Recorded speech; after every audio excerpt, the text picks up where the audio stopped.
നമസ്കാരം. എല്ലാ സജ്ജനങ്ങൾക്കും സന്ധ്യാദീപത്തിലേക്ക് സ്വാഗതം.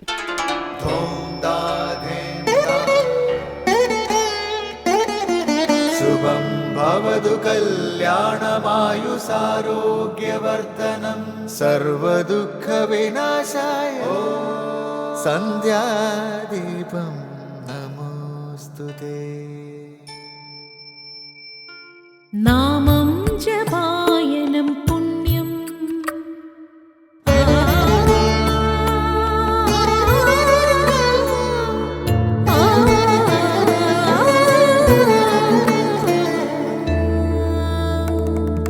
നാമം ജപായനം പുണ്യം നിരുപമദീപാങ്കുരം പോലെ സ്വരശ്രുതിലയവരമതുലം ദീവാങ്കണം മോക്ഷസംഗീതസാരം നീളും വഴിത്താരയിൽ ജീവതാരം മന്ത്രാലാപം മായാവിൻ നിൻ പ്രസാദം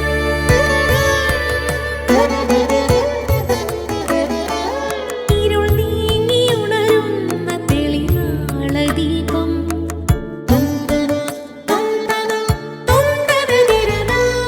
ഇരുൾ നീങ്ങിയുണരുന്ന തെളിനാളദീപം പ്രണവാമൃതം ചൊരിയുന്ന ദീപം ദീപം ദീപം ദീപം ദീപം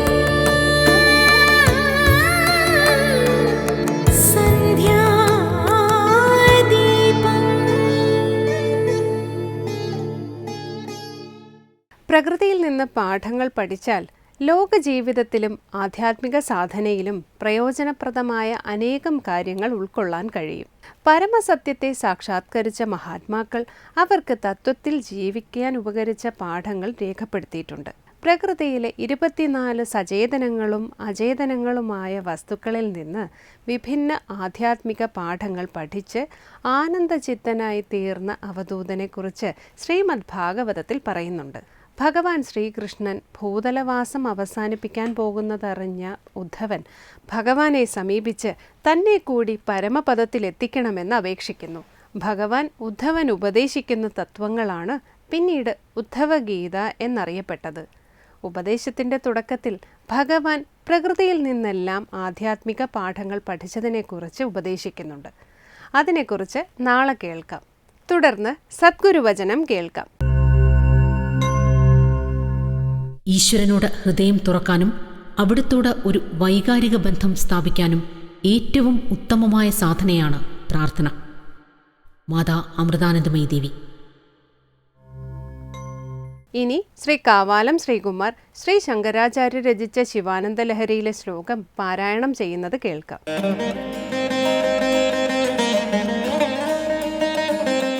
ധീയന്ത്രേണ വചോഘടേന കവിതാകുല്യോപകുല്യാക്രമൈഃ ആനീതൈശ്ച സദാശിവസ്യ ചരിതാംഭോരാശി ദിവ്യാമൃതൈഃ ഹൃത്കേദാരയുതാശ്ച ഭക്തികലമഃ സാഫല്യമാതന്വതേ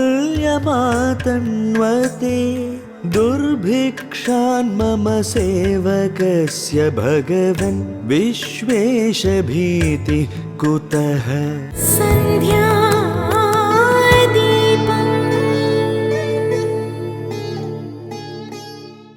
അടുത്തതായി ശ്രീ ശങ്കരാചാര്യരുടെ കൃതികളെ വ്യാഖ്യാനിക്കുന്ന ശങ്കരസ്തോത്രാമൃതം. അല്ലയോ ഭഗവാനെ, ദാരിദ്ര്യം കാരണം ഭക്ഷണം കിട്ടാത്ത അവസ്ഥ എനിക്കുണ്ടാകില്ല. കാരണം ഞാൻ നിന്റെ സേവകനാണ്. ഭഗവത് ഭക്തിയുണ്ടെങ്കിൽ ഒരിക്കലും കഷ്ടപ്പാടുണ്ടാകില്ലെന്ന് വിവരിക്കുന്ന ശിവാനന്ദ ലഹരിയിലെ ശ്ലോകമാണ് ഇന്ന് ശങ്കര സ്തോത്രാമൃതത്തിൽ സ്വാമി ചിദാനന്ദപുരി വ്യാഖ്യാനിക്കുന്നത്.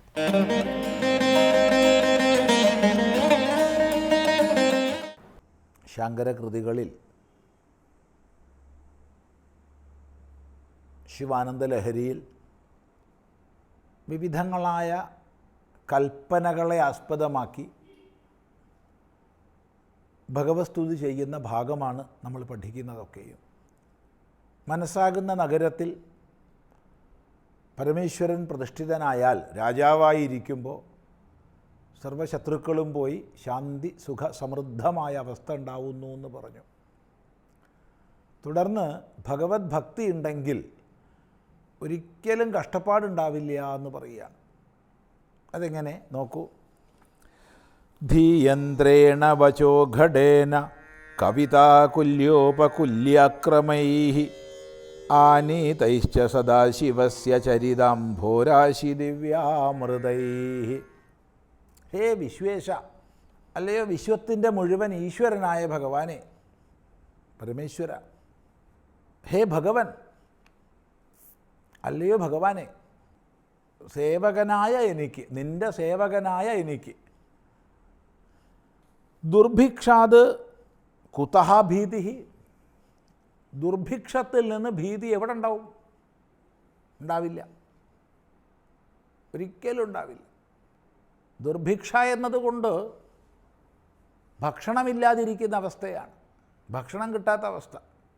ജീവിതത്തിൽ വളരെ ദുഃഖകരമായ അവസ്ഥയാണ് ഭക്ഷണം കിട്ടായിക. വിശപ്പുണ്ട്, പക്ഷേ ഭക്ഷണത്തിന് ഒരു വകുപ്പുമില്ല. അത്തരം ദുർഭിക്ഷ എനിക്ക് ഉണ്ടാവില്ല എന്നുറപ്പിച്ച് പറയുകയാണ്. കാരണം ഞാൻ നിൻ്റെ സേവകനാണ്. നിൻ്റെ സേവകനായ എനിക്ക് എവിടുന്നാണ് ദുർഭിക്ഷ ഉണ്ടാവുക? ഉണ്ടാവില്ല. എന്തുകൊണ്ട്? ഇതിന് കാരണം പറയുന്നു. ധീയന്ത്രേണ, ധീയന്ത്രം കൊണ്ട്, വജോഘടേന,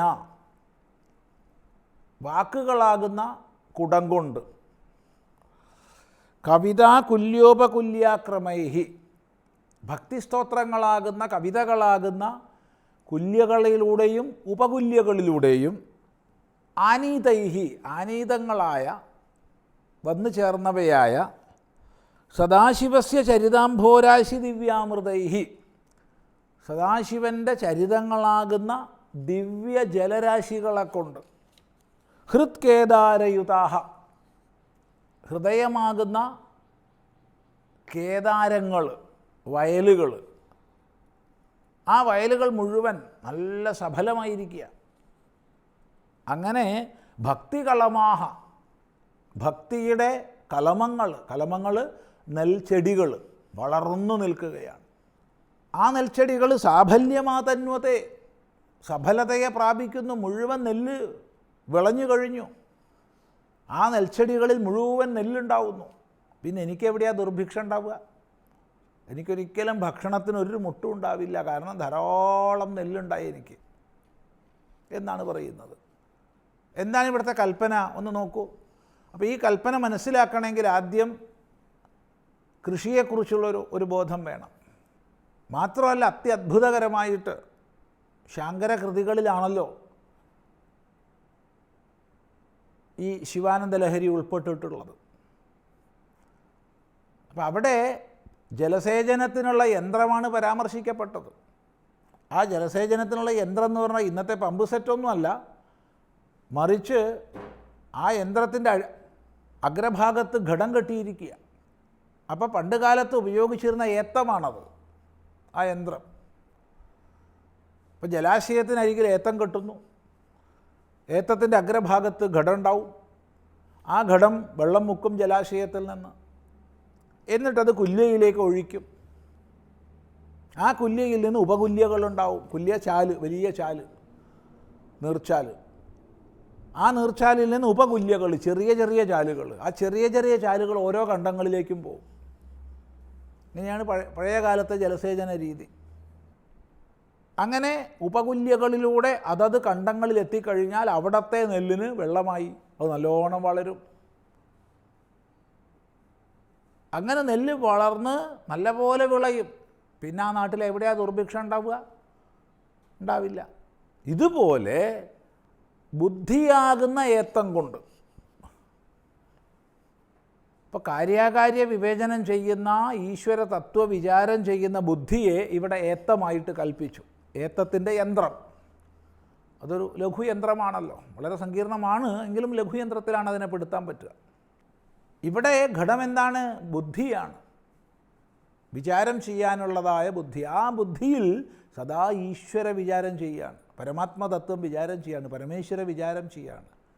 അങ്ങനെയുള്ള ധീ യന്ത്രം കൊണ്ട് നല്ലപോലെ നനച്ചു കഴിഞ്ഞാൽ നല്ല വിളവുണ്ട്. അതുകൊണ്ട് എനിക്ക് ദുർഭിക്ഷം ഉണ്ടാവില്ല എന്നാണ് പറയണത്.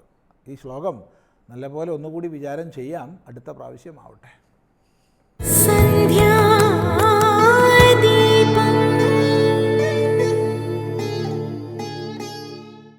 തുടർന്ന് ക്ഷേത്രങ്ങൾ സാധനാ കേന്ദ്രങ്ങൾ എന്ന സെഗ്മെന്റിലേക്ക്.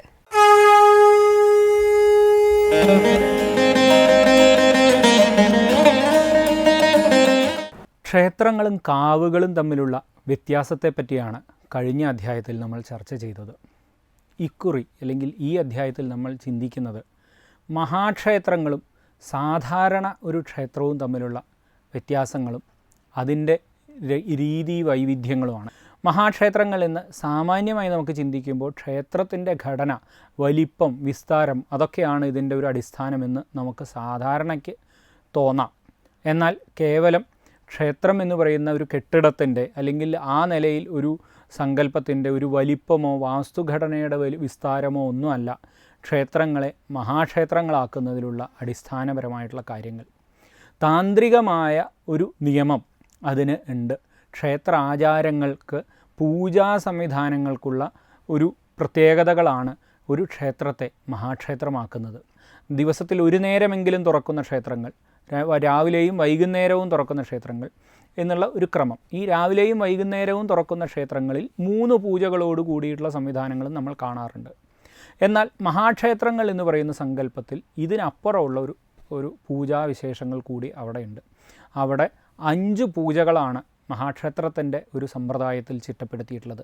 5 പൂജകളും 3 ശീവേലിയോടും കൂടിയിട്ടുള്ള ക്ഷേത്രങ്ങളെയാണ് മഹാക്ഷേത്രങ്ങൾ എന്ന് പറയുന്ന ഒരു പരിധിയിലേക്ക് സാമാന്യമായിട്ട് നമുക്ക് ചേർക്കാൻ സാധിക്കുക.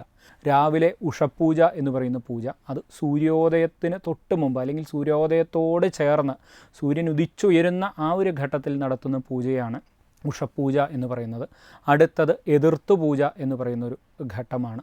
എതിർത്തു പൂജ എന്ന് പറയുന്നത് സൂര്യപ്രകാശം വിഗ്രഹത്തിലേക്ക് തട്ടുന്ന ആ ഒരു സമയം, ആ സമയത്ത് നടത്തുന്ന ഒരു പൂജയെ എതിർത്തു പൂജ എന്ന് പറയുന്നു. അടുത്തത് പന്തീരടി പൂജയാണ്.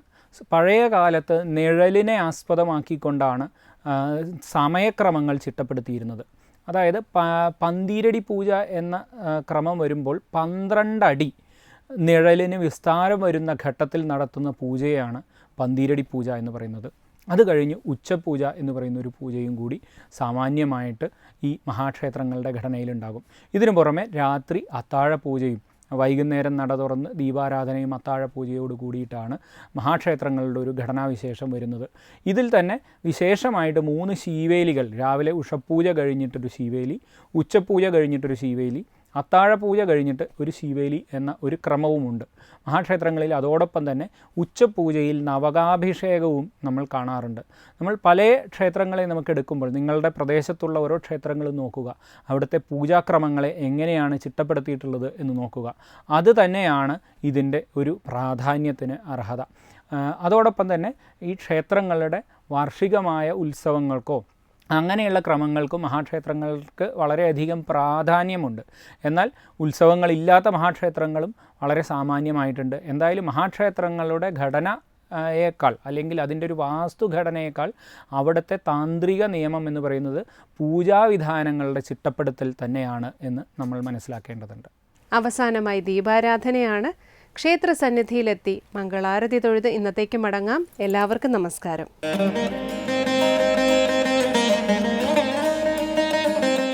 துதிப்போர்க்கு வல்வினை போம் துன்பம் போம், நெஞ்சிற்பதிப்போர்க்கு செல்வம் பலித்து கதித்தோங்கும், நிஷ்டையும் கைகூடும் நிமலரருள் கந்த சஷ்டி கவചന്തனை അമരരിട താരകശൂര പത്മാസുരനിൽ നിന്നും ദേവലോകത്തിനെയും സർവദേവന്മാരെയും രക്ഷിക്കാനായി അവതരിച്ച ശ്രീമുരുകൻ. சஷ்டியை நோக்க சரவண பவனா சிஷ்டர்புதவும் செங்கதிர்வேலும் പാദമിരണ്ടിൽ പൺമണി ശതങ്കൈ. സർവപ്രപഞ്ച ശക്തികളെയും തന്റെ ആജ്ഞകൾക്ക് വിധേയമാകും വിധം അപാര ശക്തി വൈഭവങ്ങളോടെയാണല്ലോ ഭഗവാൻ അവതാരമെടുക്കുന്നത്. ഭൂലോകനാഥനായ പരമശിവനിലും പ്രകൃതിദേവിയായ ശ്രീപാർവതിയുടെയും മകനായി ജന്മമെടുക്കുന്ന ഭഗവാന്റെ അത്ഭുത ലീലകൾ കണ്ട് ദേവദേവന്മാരും ത്രിലോകങ്ങളും സർവചരാചരങ്ങളും അതിശയിച്ചു നിന്നുവെന്നാണല്ലോ സ്കന്ദപുരാണം പറയുന്നത്. ശ്രീഹരി വിഷ്ണുവിന്റെ ദശാവതാരങ്ങളിൽ 6ാമത്തെ തിരു അവതാരമായ ഭാർഗവരാമനാൽ സൃഷ്ടിക്കപ്പെട്ടു എന്ന് വിശ്വസിക്കപ്പെടുന്നതും ശൂർപാരകം എന്ന പുരാണങ്ങളിൽ പറയപ്പെടുന്നതുമായ മലയാളക്കരയിലെ 64 ഗ്രാമങ്ങളിൽ കലാസാംസ്കാരിക മേഖലയുടെ പുഷ്ടിയാലും ചരിത്രപരവും പൗരാണികവുമായ കഥകൾ ഉറങ്ങിക്കിടക്കുന്ന ഭൂവിഭാഗമാകയാലും ഗണനീയ പ്രാധാന്യം ഉൾക്കൊള്ളുന്ന ഹരിപ്പാട് ശിവപാർവതീസുതനായ സുബ്രഹ്മണ്യസ്വാമി കുടികൊള്ളുന്ന ക്ഷേത്ര നഗരമെന്നും തെക്കൻ പളനിയെന്നും അറിയപ്പെടുന്നു.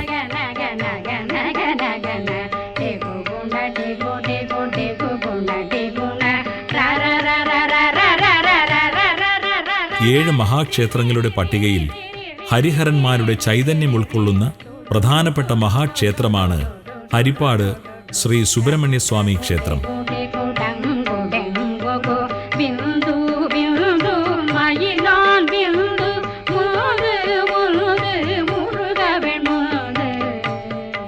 സഹസ്രാബ്ദങ്ങൾക്ക് മുൻപ് ഏകചക്ര എന്നറിയപ്പെട്ടിരുന്ന ഈ പവിത്ര സ്ഥലത്ത് ഉണ്ടായിരുന്നത് കീഴ്ത്രിക്കോവിൽ എന്ന് ഇന്നറിയപ്പെടുന്ന തൃക്കോവിൽ കുമാരക്ഷേത്രമായിരുന്നു. അതിനു സമീപത്തായി ധർമ്മശാസ്താവിന് ഒരാലയം നിർമ്മിക്കുവാനുള്ള പ്രാരംഭ പ്രവർത്തനം നടന്നുവരവേ ക്ഷേത്രഭരണക്കാരായ ഉല്ലാംവഴി, ചെങ്ങാരപ്പള്ളി, തഴൂർ, കിഴുകുളം തുടങ്ങിയ ഗ്രാമത്തലവന്മാർക്ക് ഏകകാലത്തുണ്ടായ സ്വപ്ന ദർശനത്തെക്കുറിച്ച് ചിന്തിച്ചതിൽ നിന്നും രാമനാൽ പൂജിച്ചിരുന്ന സുബ്രഹ്മണ്യന്റെ ചതുർബാഹു വിഗ്രഹം ജലാധിവാസം ചെയ്തു കിടപ്പുണ്ട്. അവിടെ അടയാളമായി പൂജാപുഷ്പങ്ങളും നീർച്ചുഴിയും ദൃശ്യമാകും. ആ പുണ്യസ്ഥലത്ത് മുങ്ങി ഭഗവത് വിഗ്രഹമെടുത്ത് പ്രതിഷ്ഠിച്ച് പൂജിക്കണമെന്നും സ്വപ്നചിന്തകനായ ദൈവജ്ഞൻ വിധിച്ചതനുസരിച്ച് ഗ്രാമത്തലവന്മാർ കരക്കാരുമായി ചെന്ന് ഗോവിന്ദമുട്ടം കായലിൽ നിന്നും വിഗ്രഹം കണ്ടെടുത്തു. ഈ സ്ഥലം കണ്ടനല്ല ഊര് അഥവാ കണ്ടല്ലൂർ എന്ന് കാലാന്തരത്തിൽ പ്രശസ്തമായി. കലികാലം 2874 വർഷം വൃശ്ചിക മാസം 11-ാം തീയതി കാർത്തിക ദിവസം കാർത്തിക നക്ഷത്രത്തിന്റെ 3/4 ഭാഗവും പൂർത്തിയായ ശുഭമുഹൂർത്തത്തിൽ അരനാഴിക കടവിൽ നിന്നും വാദ്യമേളങ്ങളോടെ എത്തിച്ച ഭഗവത് വിഗ്രഹം പ്രതിഷ്ഠ ചെയ്തു. പ്രതിഷ്ഠാകർമ്മം നിർവഹിച്ചത് നിശ്ചിത മുഹൂർത്തത്തിൽ ക്ഷേത്രത്തിൽ എത്തിച്ചേർന്ന ഒരു ദിവ്യനാണെന്നും ആ ദിവ്യൻ ശ്രീഹരി വിഷ്ണു അഥവാ പരശുരാമൻ തന്നെയാണെന്നും വിശ്വസിച്ചു പോരുന്നു.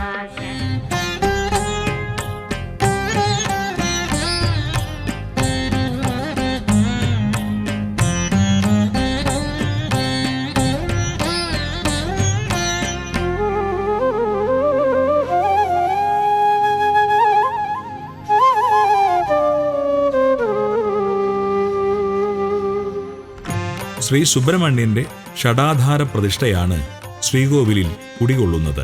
ഹരിപ്പാട് ശ്രീ സുബ്രഹ്മണ്യസ്വാമി മഹാക്ഷേത്രത്തിൽ വർഷത്തിൽ 3 കൊടിയേറ്റുത്സവങ്ങൾ നടക്കുന്നു. ഓരോ തിരുവുത്സവവും 10 നാൾ നീണ്ടു നിൽക്കുന്നതും 10-ാം ദിവസം തിരുവാറാട്ട് നടത്തുന്നതുമാണ്.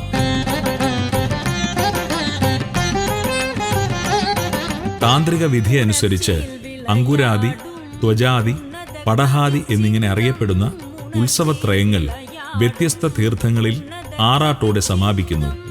ഈ ഉത്സവത്രയങ്ങൾ ആവണി, മാർഗഴി, ചിത്തിര ഉത്സവങ്ങൾ എന്ന് വിളിക്കപ്പെടുന്നു. ഹരിപ്പാട് ശ്രീ സുബ്രഹ്മണ്യസ്വാമി മഹാക്ഷേത്രത്തിലെ നാലമ്പലത്തിന്റെ പടിഞ്ഞാറേ നട തുറക്കാതായിട്ട് നൂറ്റാണ്ടുകൾ പലത് കഴിഞ്ഞു. ഇതുമായി ബന്ധപ്പെട്ട കഥ ഇപ്രകാരമാണ്. താമല്ലാക്കൽ വടക്ക് കരുനാട്ട് എന്നറിയപ്പെട്ടിരുന്ന ഒരു ബ്രാഹ്മണ കുടുംബം ഉണ്ടായിരുന്നു. നാടുവാഴിയുടെ എല്ലാ അധികാരങ്ങളും ധാരാളം ഭൂസ്വത്തുക്കളും ഉണ്ടായിരുന്ന കരുനാട്ട് കാരണവരായ ഒരു ബ്രാഹ്മണ ശ്രേഷ്ഠന് സന്താനഭാഗ്യമില്ലാതിരുന്നതിനാൽ അതീവ ദുഃഖിതനായിരുന്നു. ഹരിപ്പാട് സുബ്രഹ്മണ്യസ്വാമി ക്ഷേത്ര ദർശനം നിത്യവും നടത്തിയിരുന്ന വേലായുധസ്വാമി ഭക്തനായ ഈ ബ്രാഹ്മണൻ അനവധ്യ ദുഃഖം സഹിക്കാൻ വയ്യാതെ തൻ്റെയും കുടുംബത്തിൻ്റെയും സ്വത്തുവകകളെല്ലാം ഹരിഗീത പുരേശന് തൃപ്പടിദാനമായി സമർപ്പിച്ച് സോപാനത്തിന് മുമ്പിൽ വച്ച് കയ്യിൽ കരുതിയിരുന്ന കത്തിയാൽ പ്രാണത്യാഗം ചെയ്യുവാൻ സ്വയം ശരീരത്തിൽ മുറിവേൽപ്പിച്ചു. അതിനുശേഷം പടിഞ്ഞാറേ നാലമ്പല നടയിലൂടെ പുറത്തേക്കൂടി നാലമ്പലത്തിന് പുറത്തു വന്ന് മരിച്ചു വീണു. അന്നടച്ച പടിഞ്ഞാറേ നട പിന്നീട് ഇതുവരെ തുറന്നിട്ടില്ല. ഒരിക്കലും തുറക്കാത്ത നട എന്ന് ഈ തിരുനട അറിയപ്പെടുന്നു.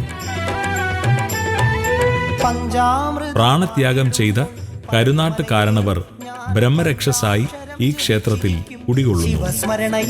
ഒരിക്കൽ അഗ്നിക്കിരയായ ക്ഷേത്രം ഇന്ന് കാണുന്ന രീതിയിൽ പുനർനിർമ്മിക്കുകയും പുനഃപ്രതിഷ്ഠ നടത്തപ്പെടുകയുമുണ്ടായി. ക്ഷേത്രക്കോവിലിന്റെ തെക്കേ നടയിൽ ദക്ഷിണാമൂർത്തി പ്രതിഷ്ഠയും ചതുർബാഹുവായ ഗണപതി പ്രതിഷ്ഠയുമുണ്ട്.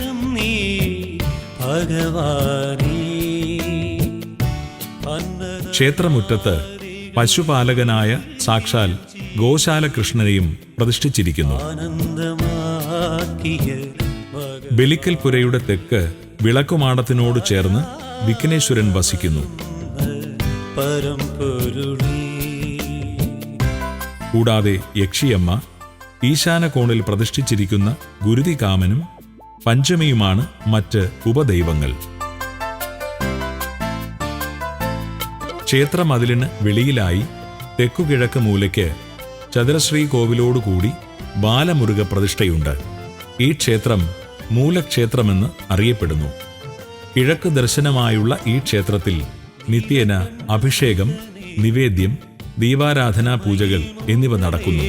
പഞ്ചക്ഷേത്രങ്ങളിലൊന്നായ ശ്രീ ഹരിപ്പാട് മുരുകനെ ദർശിക്കുവാൻ നാനാദേശത്തു നിന്നും സദാ ഭക്തജനങ്ങൾ വരുന്നതുകൊണ്ടാണ് ക്ഷേത്രത്തെ തെക്കൻ പളനിയെന്നും അറിയപ്പെടുന്നത്. 6 അടിയോളം ഉയരമുള്ള വേലായുധന്റെ ചതുർബാഹു വിഗ്രഹത്തിലേക്ക് നോക്കി തൊഴുന്ന ഭക്തജനങ്ങൾ ഭഗവാനെ നേരിൽ കണ്ട് സങ്കടങ്ങൾ സംസാരിക്കുവാനും സർവപാപങ്ങളും തീർത്ത് ഉള്ളിൻ്റെ ഉള്ളിൽ ഭഗവാന്റെ ചൈതന്യം നിറയ്ക്കുവാനുമുള്ള ആത്മീയ സുന്ദരമായ ദർശന പുണ്യമാണ് ഹരിപ്പാട് ക്ഷേത്ര ദർശനം ഓരോ ഭക്തനിലും നൽകുന്നത്. துன்பம் போம் நெஞ்சிற்பதிப்போர்க்கு செல்வம் பலித்து கதித்தோங்கும் நிஷ்டையும் கைகூடும் நிமலனருள் கந்த சஷ்டி கவசந்தனை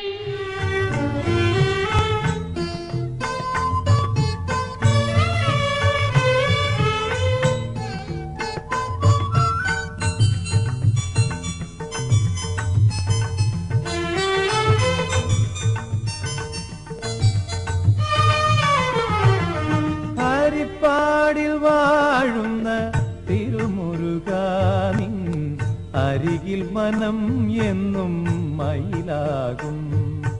ഹരിപ്പാടിൽ വാഴുന്ന തിരുമുരുകാനിൻ അരികിൽ മനം എന്നും മയിലാകും.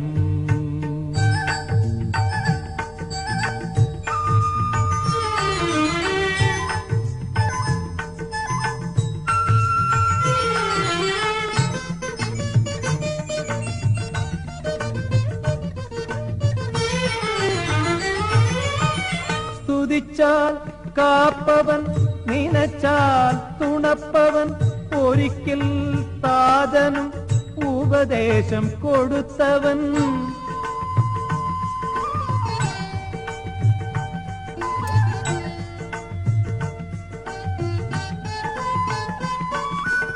സ്തുതിച്ചാൽ കാപ്പവൻ, നിനച്ചാൽ തുണപ്പവൻ, ഒരിക്കൽ താതനും ഉപദേശം കൊടുത്തവൻ. വടിവേല വടിവേല എന്നു മാട്ടിയാൽ വേണ്ടത് കൊടുപ്പോൻ ഗുരുഗുഹൻ കുമരൻ ഷൺമുഖൻ. ഹരിപ്പാടിൽ വാഴുന്ന തിരുമുരുകാനിൻ അരികിൽ മനം എന്നും മയിലാകും.